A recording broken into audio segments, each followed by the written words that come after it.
En 1942, en una fábrica de Windsor, Ontario, Canadá, un pequeño vehículo blindado salió de la línea de montaje. No era un tanque. No estaba pensado para romper defensas enemigas ni para llevar soldados al combate. Era un vehículo de exploración. Una máquina compacta para 2 hombres, construida para moverse en ese espacio peligroso que existe entre las líneas propias y lo desconocido. Tenía una carrocería blindada cerrada. Llevaba un montaje para una ametralladora Bren. Su tripulación iba protegida detrás de acero soldado. En la parte trasera llevaba un motor Ford de 8 cilindros en V. En el interior podía instalarse una radio, porque en un vehículo de exploración la información era casi siempre más importante que el fuego. A primera vista, aquella pequeña máquina parecía británica. Y, en cierto modo, lo era. Su forma venía de uno de los vehículos blindados británicos más admirados de la Segunda Guerra Mundial, el Daimler Dingo. Pero cuando los oficiales británicos estudiaron la versión canadiense de cerca, el entusiasmo empezó a desaparecer. Era demasiado alta, era demasiado ancha, pesaba más que el vehículo al que intentaba parecerse. Su motor hacía más ruido. Su radio de giro era demasiado grande. Su caja de cambios era demasiado convencional. No podía retirarse marcha atrás con la misma facilidad y elegancia que el Dingo. Para un vehículo cuyo trabajo era observar sin ser visto, esos defectos no eran detalles menores. Eran el centro del problema. Gran Bretaña había pedido un vehículo de exploración. Canadá lo había construido. Y después Gran Bretaña miró el resultado y decidió que no era exactamente el vehículo que quería. Así que la máquina fue enviada hacia otros usuarios. Los canadienses la usaron. Los australianos la recibieron. Los griegos la emplearon después de la guerra. Los sudafricanos obtuvieron vehículos de la misma familia desde los excedentes canadienses. Un ejemplar fue capturado del ejército jordano y después tomado por fuerzas israelíes en 1948. Otro apareció décadas más tarde abandonado junto a un camino forestal en Columbia Británica, como si la guerra lo hubiera dejado allí sin explicar cómo llegó. En total se construyeron 3.255. Combatieron en Italia, avanzaron por el noroeste de Europa, cruzaron hacia Alemania. Sobrevivieron en museos, depósitos, ejércitos de posguerra y extrañas historias privadas mucho después de que la fábrica de Windsor quedara en silencio. Su nombre era Ford Lynx Scout Car, y su historia no trata de una máquina perfecta, trata de algo más interesante. Un vehículo que Gran Bretaña pidió, que Gran Bretaña consideró inferior, y que el resto del mundo terminó usando de todos modos. Para entender por qué existió el Lynx, hay que volver al problema que el ejército británico intentaba resolver antes de que la guerra se extendiera por completo en Europa. En 1938, Gran Bretaña necesitaba un pequeño vehículo blindado de reconocimiento. No un vehículo de combate en el sentido espectacular de la palabra. No un transporte de infantería. No un tanque en miniatura. Necesitaba un explorador de 2 hombres, bajo, rápido y silencioso. La idea era fácil de explicar y difícil de conseguir. El vehículo debía avanzar por delante de la fuerza principal, encontrar al enemigo, informar lo que veía y sobrevivir lo suficiente para regresar. Tenía que ser lo bastante pequeño para esconderse, lo bastante silencioso para acercarse, lo bastante ágil para escapar. Y lo bastante fiable para seguir funcionando cuando el camino desaparecía. 3 empresas compitieron para cumplir el requisito británico. El diseño ganador vino de la empresa BSA Cycles y la producción fue asignada a Daimler, que formaba parte del mismo grupo industrial. El resultado entró en servicio en 1940 como Daimler Scout Car. Los soldados lo llamaron Dingo. El Dingo se convirtió en uno de esos raros vehículos militares cuya reputación era casi mejor que su ficha técnica. Las tripulaciones lo apreciaban porque hacía exactamente lo que prometía. Era compacto, bajo, inteligente y muy adecuado para el reconocimiento. Pesaba alrededor de 3 toneladas. Su blindaje frontal alcanzaba aproximadamente 30 milímetros, suficiente para proteger a la tripulación contra armas ligeras y fragmentos sin convertirlo en una máquina pesada. Medía solo unos 5 pies y 1 pulgada hasta la parte superior del casco. Esa altura importaba. En reconocimiento, unos centímetros podían decidir si una tripulación observaba al enemigo o era descubierta por él. El Dingo llevaba un motor Daimler de 6 cilindros y 2.5 litros. Usaba un volante fluido y una caja de cambios Wilson de preselección, con 5 marchas hacia adelante y 5 hacia atrás. Esto no era un lujo de ingeniería. Un vehículo de exploración podía descubrir una posición enemiga a corta distancia y necesitar retirarse de inmediato.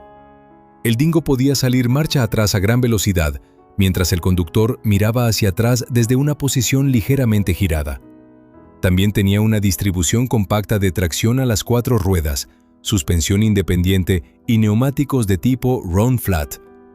No necesitaba una rueda de repuesto en el sentido habitual, porque sus neumáticos estaban pensados para seguir funcionando incluso después de daños que habrían detenido a un vehículo normal.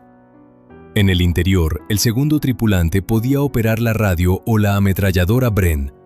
La radio no era un accesorio. Para un explorador, transmitir la posición del enemigo podía valer más que disparar contra él. El Dingo era silencioso, bajo y ágil. Tenía un radio de giro muy reducido. Podía acercarse, observar y desaparecer. Por eso las tripulaciones británicas lo admiraban. Pero la admiración no resolvía el problema de producción. Para 1942, la guerra se había convertido en una prueba industrial global. Gran Bretaña necesitaba vehículos de exploración, Canadá también, otros ejércitos de la Commonwealth también, y también las unidades aliadas que dependían del sistema de suministro británico. Daimler no podía fabricar suficientes Dingos para todos. Canadá, en cambio, tenía una industria automotriz enorme. Ford de Canadá, con sede en Windsor, Ontario, se había convertido en uno de los fabricantes centrales de vehículos militares de la Commonwealth. Las fábricas canadienses producían camiones, motores, piezas y vehículos completos para una guerra que se libraba en varios continentes. Si Gran Bretaña no podía producir suficientes Dingos, una versión canadiense parecía una respuesta lógica, pero la fábrica canadiense no podía copiar el Dingo con todos sus detalles. El vehículo original de Daimler estaba lleno de ingeniería británica especializada. El volante fluido, la caja de cambios de preselección, la transmisión compacta, los detalles de suspensión, el sistema de dirección y otros componentes propios. Construir una copia exacta en Windsor habría requerido mucho más que planos. Habría requerido reproducir todo el ecosistema industrial que había detrás del Dingo. Así que Ford, de Canadá, hizo lo que muchas fábricas hicieron durante la guerra. Construyó el equivalente más práctico posible con los componentes que realmente podía fabricar. El casco se parecía al del Dingo. La carrocería blindada fue producida con ayuda de la industria canadiense, incluyendo trabajo asociado a instalaciones de International Harvester en Hamilton, Ontario. Pero por debajo, el vehículo no era un Dingo verdadero. Usaba una disposición mecánica más convencional, un motor Ford de 8 cilindros en V con alrededor de 95 caballos, ejes estándar y una caja de cambios convencional. Sobre el papel, algunas de esas decisiones sonaban prometedoras. El motor Ford era más potente que el motor Daimler. Las piezas canadienses eran más fáciles de conseguir dentro del sistema de suministro canadiense. Los talleres conocían los componentes Ford. Eso significaba que el Lynx podía mantenerse y repararse en lugares donde las piezas exactas de Daimler podían ser más difíciles de encontrar. Pero un vehículo de exploración no vive solo de caballos de fuerza. Cuando el Lynx llegó a las pruebas británicas en 1943, la comparación con el Dingo fue inevitable. Medía aproximadamente 4 metros de largo. Era más ancho que el Dingo. Pesaba alrededor de 4.250 kilogramos, bastante más que el original británico, y alcanzaba unos 5 pies y 10 pulgadas de altura, aproximadamente 9 pulgadas más que el Dingo. 9 pulgadas pueden parecer poca cosa en la vida civil. En un vehículo de reconocimiento, 9 pulgadas podían ser un problema enorme. Un explorador blindado debía esconderse detrás de un seto, una elevación del terreno, un muro roto o el borde de un campo. Un vehículo más alto aparecía antes, llamaba más la atención. Presentaba una silueta más grande por encima de la cobertura. El Lynx se parecía al Dingo, pero no podía desaparecer como el Dingo. Después estaba el ruido. El motor Ford de 8 cilindros en V entregaba más potencia, pero también era más ruidoso. En reconocimiento, el ruido no es solo una incomodidad. Un vehículo que puede escucharse antes de verse ya ha perdido parte de su ventaja. El manejo tampoco convenció a los evaluadores británicos. El Dingo tenía un radio de giro famoso por ser muy cerrado. El Lynx necesitaba mucho más espacio. Su caja de cambios convencional no podía igualar la capacidad del Dingo para retirarse marcha atrás con tanta suavidad. En carretera podía ser aceptable. En caminos estrechos, barro, pueblos destruidos o terrenos inundados, un giro más amplio podía convertir una retirada rápida en un problema. El veredicto no fue cruel, fue práctico. Para la doctrina británica de reconocimiento, el Dingo era mejor. El Lynx era resistente, era útil, podía fabricarse en Canadá, pero no era tan bajo, tan silencioso ni tan ágil como el vehículo al que intentaba reemplazar o complementar. Por eso Gran Bretaña siguió prefiriendo el Daimler Scout Car siempre que podía recibir el vehículo original. Ese podría haber sido el final de la historia del Lynx, pero en realidad fue el comienzo, porque los ejércitos no pelean guerras con equipos perfectos, pelean con los equipos que pueden conseguir, mantener y enviar al frente en cantidad. El Dingo podía ser superior, pero la fábrica de Daimler tenía límites.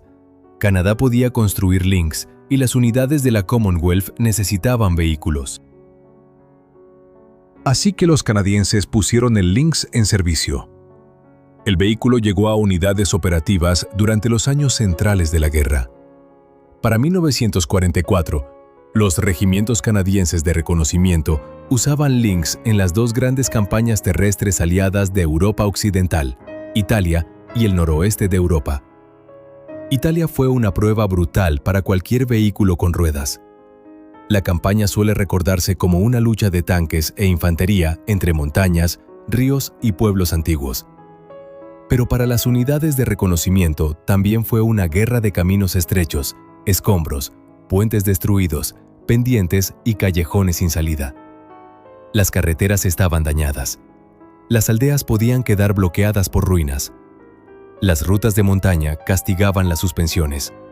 Los valles podían convertirse en trampas. Un vehículo de exploración tenía que avanzar hacia esa incertidumbre antes de que las fuerzas más pesadas se comprometieran. Los Royal Canadian Dragoons usaron vehículos Lynx en su trabajo de reconocimiento blindado junto a las fuerzas canadienses en Italia. El Lynx no era ideal para terrenos muy difíciles y ninguna tripulación lo habría confundido con un vehículo de montaña. Pero hizo lo que muchas máquinas de guerra tuvieron que hacer. Fue a donde lo enviaron. Durante el invierno de 1944 a 1945, las unidades canadienses de reconocimiento avanzaban por el norte de Italia. En lugares como Bagnacavallo y en los accesos al Valle del Po, los vehículos de exploración operaban en terreno que poco antes había estado en manos alemanas. Ese trabajo rara vez era dramático en la forma en que las leyendas militares prefieren recordarlo. La tripulación avanzaba, observaba, informaba e intentaba no caer en una emboscada. Eso es el reconocimiento. Muchas veces el éxito significa que no ocurre nada espectacular. En el noroeste de Europa, el Lynx apareció después de los desembarcos de Normandía. Los regimientos canadienses de reconocimiento tuvieron que moverse entre setos, aldeas y caminos donde cada curva podía esconder un cañón, una mina o una retaguardia enemiga. El terreno no era amable con un vehículo criticado por ser ancho, alto y menos ágil que el Dingo. Y aún así, el Lynx estaba allí. En julio de 1944, un Lynx del 8º Regimiento de Reconocimiento fue fotografiado en Normandía. Menos de 2 meses después del día D, el vehículo ya estaba haciendo el trabajo avanzado para el que había sido creado: mirar en los espacios vacíos, moverse entre unidades y conectar lo conocido con lo desconocido. Después llegó el Escalda.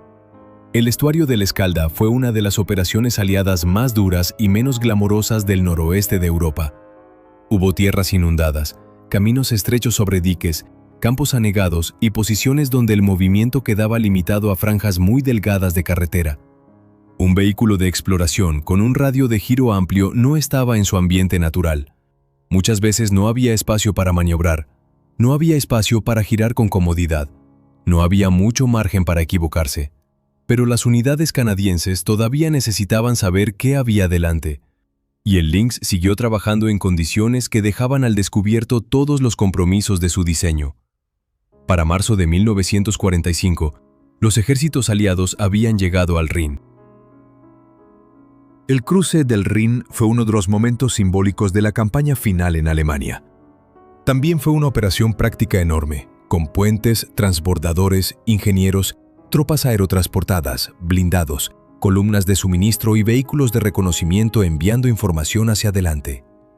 Los Lynx fueron fotografiados durante esa fase final, moviéndose con formaciones canadienses cuando la guerra entraba ya en territorio alemán. En abril, las unidades blindadas canadienses avanzaban por pueblos y carreteras que, desde la fábrica de Ontario, habrían parecido imposibles de alcanzar. El Lynx no se hizo famoso. No reemplazó al Dingo en el afecto británico, simplemente siguió apareciendo. Después de la guerra, su historia se volvió todavía más extraña. Australia recibió vehículos Lynx mediante la ayuda mutua canadiense. En climas calurosos, las tripulaciones a veces se preocupaban menos por la protección teórica y más por el aire, el calor y la visibilidad. En algunos casos, los techos o cubiertas fueron modificados o retirados en servicio. Eso recuerda algo muy simple. El mejor diseño sobre el papel puede cambiar rápido cuando las tripulaciones se enfrentan al clima real y a la incomodidad real. Grecia recibió vehículos Lynx procedentes de excedentes canadienses. Décadas después, 2 ejemplares relacionados con el servicio griego regresaron a Canadá. Uno de ellos terminó en la colección del Canadian War Museum, en Ottawa, donde un Lynx Mark II restaurado se conserva como recordatorio en funcionamiento de este vehículo canadiense poco recordado. Sudáfrica también adquirió vehículos de la familia Dingo desde los depósitos canadienses. La familia se extendió porque la necesidad de pequeños vehículos blindados de reconocimiento no desapareció al terminar la guerra. En el mundo confuso de la posguerra, los vehículos excedentes a menudo encontraban una segunda vida en ejércitos que no podían permitirse desperdiciar maquinaria útil. Luego estuvo Oriente Medio. En 1948, durante la Guerra Árabe-Israelí, un Ford Lynx Mark I capturado al ejército jordano fue tomado por fuerzas israelíes. Ese vehículo terminó convertido en una pieza de museo en Yad Lashirion, el Museo y Memorial del Cuerpo Blindado Israelí. Una máquina construida en Canadá durante la Segunda Guerra Mundial había viajado mucho más allá del requisito británico original y terminó su historia activa en un conflicto completamente distinto.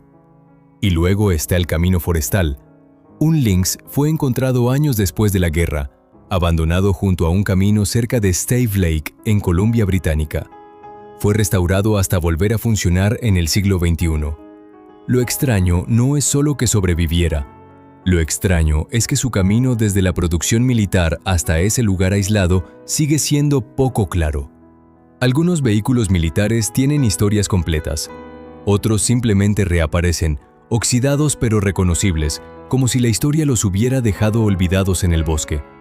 Esa supervivencia dice algo importante sobre el Lynx. No fue querido como el Dingo. No fue famoso como un tanque Sherman.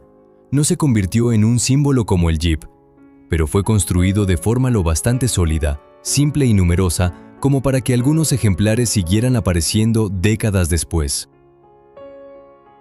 La comparación con el Dingo nunca desapareció. Sobre el papel, el Daimler Scout Car era mejor, era más bajo, era más ligero, era más silencioso. Su transmisión era más avanzada. Su capacidad para retroceder con rapidez era más útil para el reconocimiento. Su radio de giro era mucho más cerrado. Entre 1939 y 1945 se construyeron 6.626 Dingos. Las unidades británicas y de la Commonwealth que podían recibir el Dingo normalmente querían el Dingo. El Lynx no podía ganar esa discusión. Pero la guerra no es un concurso de ingeniería juzgado en una sala limpia. El Lynx llenó un vacío. Ford de Canadá construyó 3.255 vehículos entre 1942 y 1945. Esos vehículos equiparon unidades que necesitaban automóviles blindados de reconocimiento y no podían esperar a que llegaran suficientes Daimler desde Gran Bretaña. Usaban piezas mecánicas Ford conocidas. Podían mantenerse dentro de una cadena de suministro que ya estaba llena de vehículos canadienses. Eran imperfectos, pero estaban disponibles. Esa es la clave de toda la máquina. El Lynx no fue un Dingo fracasado. Fue una respuesta práctica a una escasez. Representaba la forma en que la Commonwealth libró una guerra industrial. Gran Bretaña diseñaba, Canadá fabricaba, las unidades adaptaban, las tripulaciones se quejaban, modificaban, reparaban y seguían adelante. Un vehículo podía ser rechazado por un ejército para la versión más pura de su función original, y aún así ser valioso para otro ejército que necesitaba algo de inmediato. El Dingo era la solución elegante. El Lynx era la solución que funcionaba. Y esa solución cruzó Italia, el noroeste de Europa, el Rin, la Grecia de posguerra, Sudáfrica, Australia, Israel y hasta un camino olvidado en Columbia Británica. Por eso vale la pena recordar al Lynx. No porque fuera el mejor vehículo de exploración de la guerra, no lo fue. No porque cambiara la historia de los blindados, no la cambió. Importa porque muestra una verdad menos glamorosa de la historia militar. Muchas máquinas importantes no son revolucionarias. Son compromisos hechos con motores disponibles, fábricas disponibles y necesidades urgentes. Son más altas de lo deseado, más ruidosas de lo ideal, más pesadas que el diseño perfecto, y aún así, lo bastante útiles como para seguir combatiendo. En 1942, un pequeño vehículo blindado salió de una fábrica en Windsor, Ontario. Parecía un Dingo británico, pero no lo era. Gran Bretaña notó la diferencia de inmediato. Los ingenieros tenían razón, los oficiales tenían razón. El original era mejor. Y aún así, el Lynx fue a la guerra. Sirvió entre polvo, barro, terrenos inundados y pueblos europeos destruidos. Llevó a 2 hombres hacia adelante, a lugares donde los vehículos más grandes todavía no podían avanzar con seguridad. Hizo su trabajo sin mucha gloria y sin mucha fama. Se construyeron 3.255. Ni uno solo fue fabricado en Gran Bretaña. Y quizá esa sea la parte más interesante de toda la historia. El Ford Lynx fue el vehículo de exploración que Gran Bretaña pidió a Canadá, que no quiso del todo para sí misma, y que aún así terminó siendo útil para medio mundo. Si te gustan estas historias de máquinas militares olvidadas, puedes suscribirte al canal. Aquí seguimos buscando los vehículos que no siempre fueron perfectos, pero que aún así tuvieron una historia que contar.